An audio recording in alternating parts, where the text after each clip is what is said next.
Class 3 1650 is our third event tonight. Just a small field going around in this contest, and at the top, Meaningful Star, who was runner-up last time out behind Zone D, who's run well since. Winning Dragon had a really tough run last time out. Angus Chung rides. Savvy Kingman has the blinkers applied for the first time. Star Contact has never missed course and distance. 7 starts, 2 wins, a second, 3 thirds and a fourth. Further, they've got Turin Mascot, who's got the blinkers off, the shadow roll going on. Up and Up is a newcomer. He was trained by Sir Michael Stout. He was able to win 3 races overseas prior to arriving.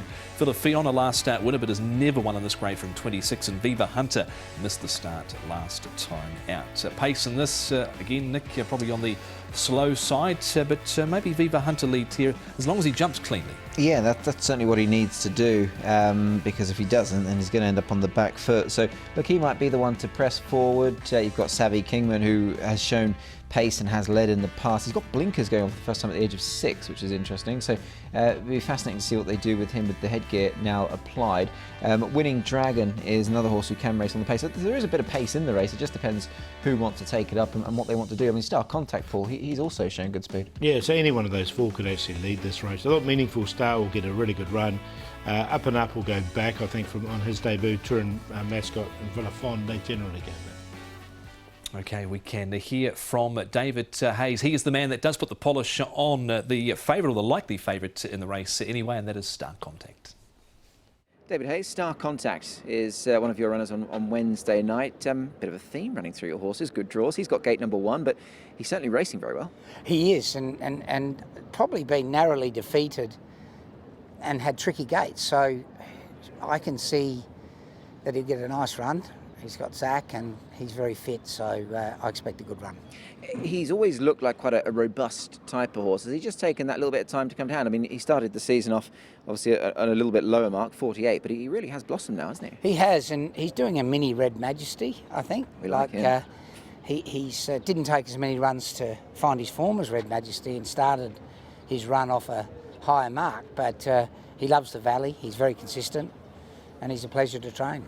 4th run since the start of March. Is he an easy horse to sort of continue to race and race quite freely? Yeah, look, he's a very good doer. Yeah. He's very sound, and no nonsense horse. And Zach was very happy with him in his track work through the week.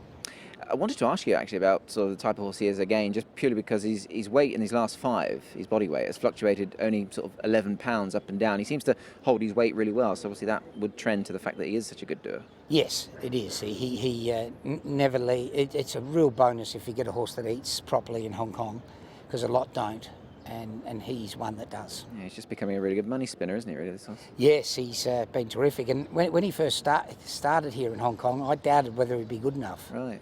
And he's really turned it around.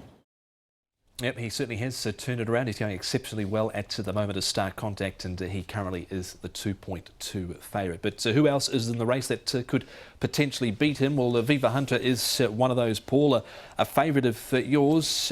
He was okay last time out. He did miss the start, though, badly. He missed the start badly, and he'd come after a bit of a spell. So those 2 things conspired against him. I thought he was still going to run into a placing about now, and he just sort of came to the end of it.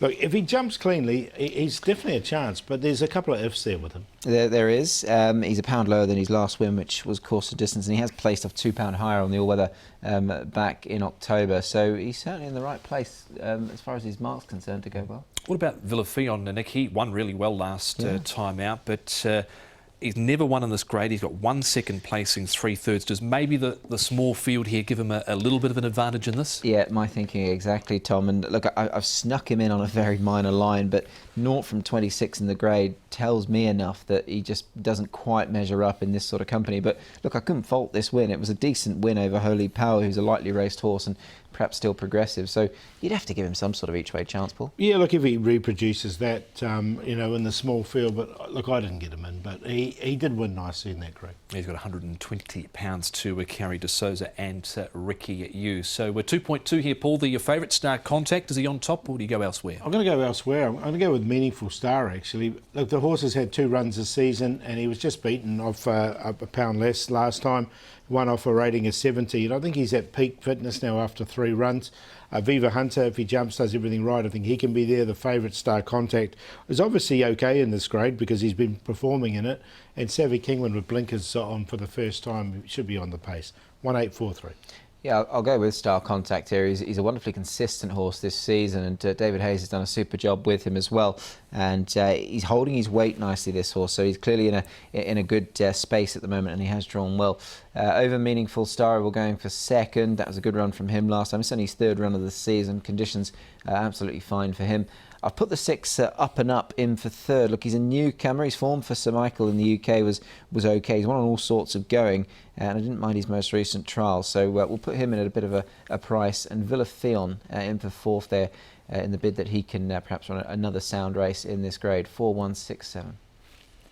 Let's look at race number 3 in the Yalmate handicap. It does get underway at 7:45.